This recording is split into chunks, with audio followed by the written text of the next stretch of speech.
कुछ नहीं होता। देवयानी की शादी को करीबन 18 साल हो गए थे और उसने अपना सारा अस्तित्व बस अपने घर के साथ ही जोड़ लिया था। उसकी सास सरस्वती भी देवयानी से काफ़ी खुश थी कि उसने घर को एक मंदिर की तरह सजा कर रखा हुआ है। लेकिन कहीं ना कहीं देवयानी ने इन सब में खुद को महत्व देना बंद कर दिया था। उसे लगता था कि शायद खुद का ख्याल रखना इतना ज़रूरी नहीं है। एक दिन की बात है, देवयानी रसोई से गर्मा गर्म डोसा लेकर आ रही थी और सबको खाने के टेबल पर सर्व कर रही थी। ये लीजिए गरम गरम डोसा। अरे बस मेरा पेट भर गया है, और कितना खिलाओगी? हाँ मम्मी, हम सबका खाना हो गया है, आप खुद भी खा लीजिए ना। अरे आजा बेटा, अब अपने लिए भी डोसा बना ले और हमारे साथ बैठ जा।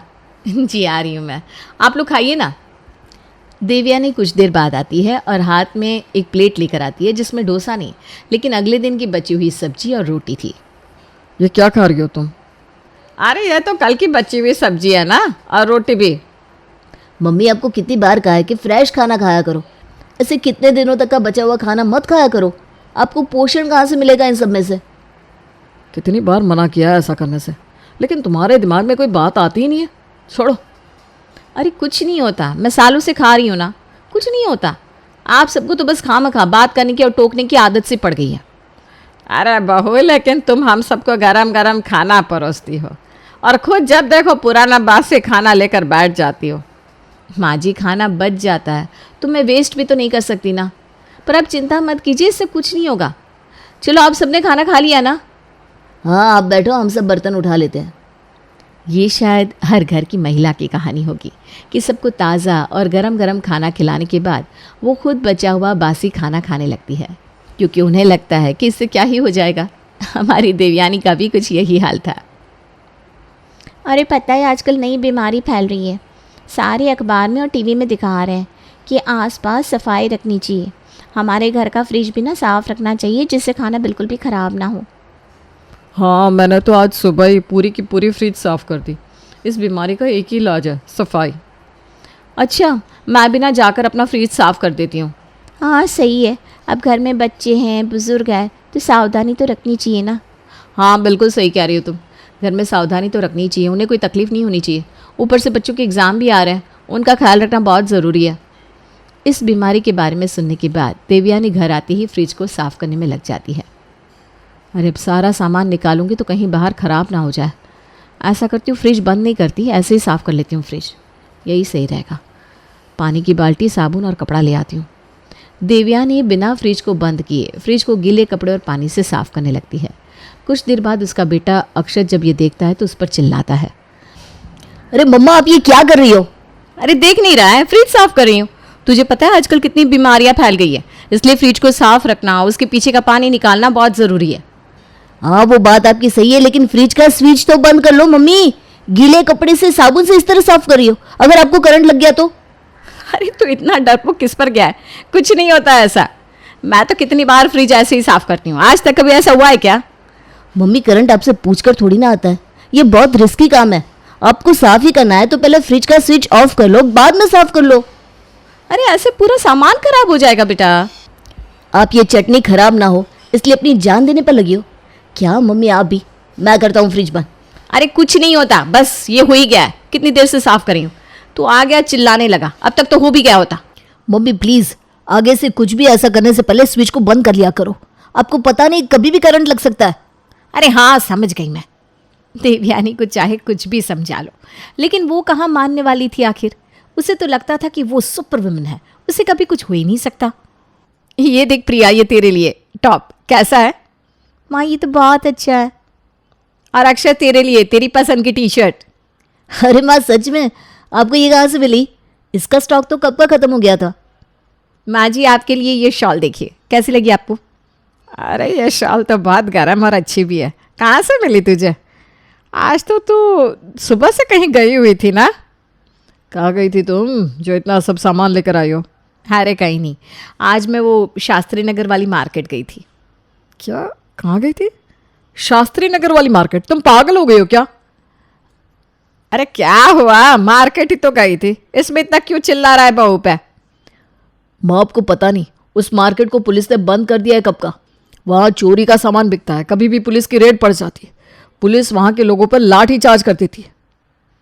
मम्मी आप वहाँ गई थी, लेकिन क्यों? अरे तुम दोनों को तुम्हारी पसंद के कपड़े नहीं मिल रहे थे ना, तो मैंने सोचा वहाँ सब कुछ मिल जाता है। अगर वहाँ पुलिस आ जाती और तुम पर लाठी चला देती तो तुम्हें पता भी है क्या हो जाता? चोट लग सकती थी, कहीं सर पे लग जाती तो, कहीं पैर पे भी लग सकती थी। मम्मी आप हमेशा ऐसे ही हीरो क्यों बनती रहती है? हमें ये कपड़े इतने प्यारे नहीं है जितनी आप है। हाँ मम्मी, आप इतने रिस्क लेकर वहाँ गई थी, कुछ हो जाता तो आपको? अरे बहू ऐसा मत किया कर, अगर तुझे कुछ हो जाता, कहीं चोट वोट लग जाती, अरे हमें तो पता भी नहीं चलता कि तू कहाँ है। अरे माँ जी कुछ नहीं होता है, लाखों लोग आते हैं वहाँ रोज़, कोई पुलिस नहीं आती है, बस ये तो अफवाह है। तुम्हारी यही हरकत मुझे अच्छी नहीं लगती। जब देखो बिना सोचे समझे कदम उठा लेती हो। आगे से ऐसा कुछ भी किया तो मुझसे बुरा कोई नहीं होगा। अरे हाँ भाई ठीक है, समझ गई। आज के बाद शास्त्री नगर वाली मार्केट कभी नहीं जाऊंगी, ठीक है? ठीक है, तुम तो ऐसे कर रही हो जैसे मुझ पर एहसान कर रही हो। अरे चलो अभी। अच्छा मैं जो सामान लाई हूँ वो तो देखो ज़रा, आओ दिखाती हूँ मैं। देवयानी भी आपकी और मेरी माँ से अलग नहीं थी। वो भी हमेशा यही कोशिश करती थी कि उसका परिवार और बच्चे हमेशा ही खुश रहे, लेकिन उन्हें खुश रखने का उसका तरीका शायद ऐसा था जहाँ वो अपनी खुद की सेहत को दांव पर लगा देती थी। मम्मी कल से मेरे एग्ज़ाम शुरू हो रहे हैं, मुझे जल्दी उठकर पढ़ना होगा, इसलिए मैं जल्दी सो जाता हूँ, ठीक है? हाँ हाँ बेटा तू सो जा, कल सुबह जल्दी उठ के पढ़ लेना। हाँ ठीक है मम्मा। देखो अब हर बार की तरह उसके कमरे में बार बार जाने की ज़रूरत नहीं है। अब वो बड़ा हो गया है, 16 साल का है, खुद उठ जाएगा, ठीक है? हाँ मम्मी, आप रात को देर तक घर का काम करती हैं, फिर बार बार उसके कमरे में जाती है, उसे उठाती है। आपकी नींद पूरी नहीं होगी, आप बीमार हो जाओगी खामखा। अरे मैं कहाँ जा रही हूँ अक्षय के कमरे में, तुम दोनों भी ना। अरे सबको पता है कि तुम यही सोच रही होगी, इसीलिए कह रहे हैं ऐसा कुछ मत करना, खुद की तबीयत खराब मत कर लेना। हाँ मुझे पता है अब अक्षय बड़ा हो गया है, मैं क्यों उसके कमरे में उसे जगाने जाऊंगी। देवयानी कह तो यही रही थी, लेकिन उसने वैसा कुछ किया नहीं। सबके सो जाने के बाद बार बार घड़ी की तरफ देखती। सोने के बजाय उसने अपनी रात उसी बेचैनी में बिताई कि अक्षय जागेगा कि नहीं जागेगा। फिर 5 बजे उठ के कमरे में गई गर्म दूध लेकर। तू उठ गया बेटा, ये ले गर्म दूध पी ले। अरे मम्मी आप क्यों इतने सुबह उठ कर आई है? मैं जल्दी सो गया था, आप तो देर से सोई होगी, फिर इतनी सुबह आ गई। मम्मी आप क्यों करती है ऐसा? अरे मेरी नींद पूरी हो गई थी, तू चिंता मत करना, कुछ नहीं होता मुझे। चल दूध पी ले, मैं तेरे लिए ना बादाम लेकर आती हूँ। मम्मी अब मैं बड़ा हो गया हूँ, अब मैं अपने काम खुद कर सकता हूँ, आप क्यों मेरे लिए इतनी परेशान होती हैं? अरे कोई परेशान नहीं हो रही हूँ, चल ना तू अपनी पढ़ाई पर ध्यान दे, चल। देवयानी लगातार 10 दिन तक यही करती रही। वो रात को जाकर कभी अक्षर के लिए दूध लाती, कभी उसे नींद से जगाने में मदद करती, जबकि सब लोग उसे मना करते रहे, लेकिन उसे तो किसी भी परिवार वाले की बात सुननी कहाँ थी। देखा पापा, मैंने कहा था ना, मम्मी यही करने वाली है। मेरे एग्ज़ाम्स के वक्त भी ना यही करती है मम्मी। मम्मी अब बीमार हो जाएंगी। तुम लोग मुझे इतना कमज़ोर समझते हो क्या? मुझे कुछ नहीं होता। अरे मैं खुद की पढ़ाई के वक्त रात को 3-3 बजे उठती थी, सारा दिन पढ़ाई भी करती थी। तब तुम जवान थी, घर का काम नहीं करती थी। यहाँ तुम घर का सारा काम करती हो, दिन को सोती भी नहीं, और रात को भी सही से नींद नहीं करोगी तो बीमार हो जाओगी ना। आप सब ना बेवजह घबराते रहते हैं।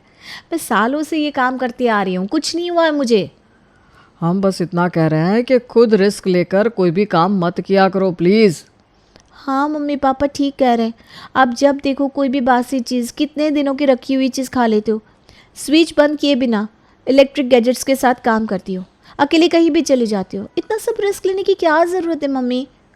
अरे ये सब नॉर्मल है गृहिणी के लिए, तुम लोग ना बेवजह परेशान हो रहे हो। देवयानी की ज़िंदगी ऐसी ही थी, शायद हर गृहिणी की ज़िंदगी ऐसी ही होती है। घर और परिवार का ध्यान रखने में वो खुद को कहीं पीछे छोड़ देती है। अरे ये बारिश कैसे शुरू हो गई? ऊपर छत पर पूरी मिट्टी मिट्टी हो जाएगी। अब एक काम करती हूँ, ऊपर जाकर छत साफ कर लेती हूँ, इसी बहाने छत धुल भी जाएगी बारिश के पानी में। देवयानी बारिश में ऊपर छत पर जाकर छत धोने लगती है और नीचे बैठे सब लोग उसे ढूंढ रहे थे। देखना मम्मी फिर छत पर गई होगी छत का पानी निकालने। हाँ पापा, मम्मी को नीचे बुलाइए ना, वो बारिश में बीमार हो जाएगी। अरे पता नहीं इसका क्या करूं मैं, लगता है मुझे ही जाना पड़ेगा छत पर। चलो पापा मैं भी चलता हूँ। अक्षय और सूरज जब ऊपर जाते हैं तो देखते हैं कि देवयानी छत पर ज़मीन पर गिरी पड़ी हुई है। दोनों घबरा जाते हैं और तुरंत उसे डॉक्टर के पास ले जाते हैं। डॉक्टर, देवयानी अब कैसी है? देखिए, पानी में फिसलने की वजह से उनके घुटने में फ्रैक्चर हो गया है, इसलिए उन्हें 1 महीने का पट्टा चढ़ रहा है। अब उन्हें बिल्कुल बेड रेस्ट पर रहना होगा, वरना उनका घुटना ठीक नहीं होगा। जी डॉक्टर, हम ध्यान रखेंगे कि वो पूरी तरह से आराम करें। मम्मी को कितनी बार समझाया था कि ना करे ऐसा। देखो, आज हो गया ना ये हादसा। अगर हम उन्हें सही वक्त पर डॉक्टर के पास नहीं ले जाते तो पता नहीं क्या हो जाता। चलो तुम्हारी मम्मी के पास चलते हैं अंदर रूम में। क्या हुआ? मैं यहाँ कैसे आ गई? तुम छत पर बेहोश होकर गिर गई थी और अब तुम्हारे घुटने में फ्रैक्चर हुआ है। तुम्हें बेड रेस्ट के लिए कहा गया है 1 महीने का। अब ये मत कहना कि कुछ नहीं होता मम्मी। अब आपको 1 महीना आराम करना ही पड़ेगा, नहीं तो जिंदगी भर के लिए आपका घुटना खराब भी हो सकता है। फिर आप जो खतरों के खिलाड़ी खेलती रहती है ना, कभी खेल नहीं पाएंगी। अरे लेकिन अब एक और शब्द मुंह से मत निकालना, तुम समझी? 1 महीने तक तुम बिस्तर से पाँव भी नीचे नहीं रखोगी। देवयानी को पट्टा चढ़ने के बाद उसने तो आराम करना शुरू कर दिया था, लेकिन घर में सभी को काम करने में बहुत ही ज़्यादा तकलीफ का सामना करना पड़ रहा था। क्या हुआ माँ जी, आप ठीक तो है ना? हाँ हाँ, मैं ठीक हूँ। वो बस मेरे हाथ से ना बर्तन छूट जा रहे हैं, आदत नहीं है ना काम करने की। माँ जी, आपकी उम्र भी तो 60 की है, कितना करेंगी आप काम? मैं मदद कर देती हूँ दादी। अरे पर तेरे तो पेपर है ना बेटा। कोई बात नहीं, मैं देर से पढ़ लूँगी। चलिए मैं आपकी मदद करती हूँ। आप भी खड़े खड़े थक गई होंगी। काश मैं आप दोनों की मदद कर पाती। सॉरी। तभी तो आपसे कहते हैं मम्मी कि आप अपना ध्यान रखा करो, क्योंकि इस पूरे घर का आधार आप है। देवयानी बिस्तर पर बैठकर बस अपने परिवार को तकलीफ में देख रही थी, लेकिन वो कुछ नहीं कर पा रही थी। आज फिर देर हो गई ऑफिस के लिए। आज फिर मैनेजर के ताने सुनने पड़ेंगे। अरे पर आपकी टाई कहाँ है? अरे पता नहीं, आजकल कोई चीज़ मिलती नहीं। सुबह चाय बनाना, फिर पानी भरना, सब्जी लाना भी तो होता है। माँ कितना करेगी? हाँ, माँ जी के घुटनों का दर्द भी बढ़ गया है। हाँ, तो उन्हें आदत भी तो नहीं रही काम की। इतनी देर रसोई में कैसे खड़ी रह सकती हैं? प्रिया उनकी मदद करवा देती है, लेकिन उसकी खुद की भी पढ़ाई पूरी नहीं हो पा रही है बेचारी की। कोई बात नहीं, तुम अपना ध्यान रखो, मैं चलता हूँ। अरे ये जूते कहाँ हैं अब? अपने परिवार की ऐसी हालत देखकर एक रात देवयानी की आंखों से आंसू आने लगे। वो फूट फूट कर रोने लगी। अरे क्या हुआ मम्मी, आप रो क्यों रही है? मम्मी, आपको दर्द हो रहा है क्या? आपको डॉक्टर के पास ले चले? क्या हुआ देवयानी, सब ठीक तो है ना? ये सब मेरी वजह से हो रहा है। अगर मैं उस वक्त रिस्क लेकर छत को धोने नहीं जाती तो मैं गिरती नहीं, और आप सब यूँ परेशान नहीं हो रहे होते। माँ जी के घुटने कितने दर्द करते हैं सारा दिन काम कर करके। प्रिया की पढ़ाई सही से नहीं हो पा रही, आपका ऑफिस, अक्षय की क्लासेस भी मिस हो रहे हैं। देवयानी, अच्छा है कि तुम्हें यह एहसास हो रहा है, क्योंकि तुमने अपना ध्यान नहीं रखा, इसलिए हम सब ये झेल रहे हैं। ज़रा सोचो, ये तो बस 1 महीने की बात है, लेकिन अगर जिस तरह के रिस्क तुम लेती हो, ऐसे में तुम्हें कुछ हो जाता तो हमारे परिवार का क्या होता? हमारा परिवार तो तुम्हारे बगैर बिखर ही जाएगा ना। इसलिए आज से तुम हम सबसे वादा करो कि तुम अपना सबसे ज़्यादा ध्यान रखोगी। मैं वादा करती हूँ, आज से मैं आप सबके लिए अपना ध्यान रखूँगी। मैं अभी आपके लिए दवाई लाता हूँ। अरे यही तो पड़ी है। अरे ये तो कब की एक्सपायर हो गई है मम्मी। अरे कुछ नहीं। फिर से?